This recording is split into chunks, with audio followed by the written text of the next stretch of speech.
Hello everyone. So we are discussing previous year NEET questions of the chapter Animal Kingdom and the topic classification of animals.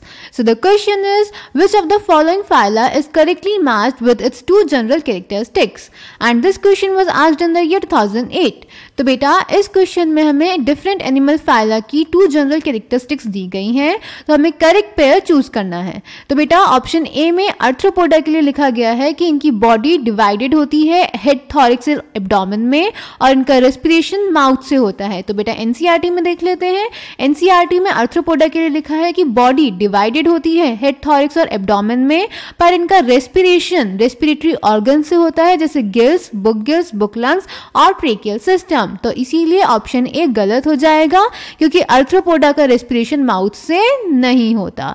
Then B is chordata. Chordata के लिए लिखा हुआ है कि notochord some stages पे present होती है और इनके पास सेपरेट एनल और यूरिनरी ओपनिंग प्रेजेंट होती है। तो बेटा एनसीईआरटी में कॉर्डेटा में लिखा है कि इनके पास नोटोकॉर्ड प्रेजेंट होती है, पर बेटा सारे कॉर्डेट्स में सेपरेट एनल और यूरिनरी ओपनिंग प्रेजेंट नहीं होती। तो इसीलिए ऑप्शन बी भी गलत हो जाएगा। Then option C is echinodermata. Echinodermata के लिए लिखा है कि इनके पास पेंटामेरस रेडियल सिमेट्री होती है और इनका फर्टिलाइजेशन मोस्टली इंटरनल होता है। तो दोबारा एनसीईआरटी देख लेते हैं।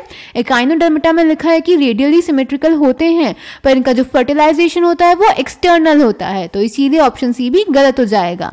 Then option D is mollusca. Mollusca में लिखा है कि ये ओविपेरस होते हैं और इनका डेवलपमेंट लार्वा के थ्रू होता है, जो कि ट्रोकोफोर और विलिजन लार्वा जिसको हम बोलते हैं।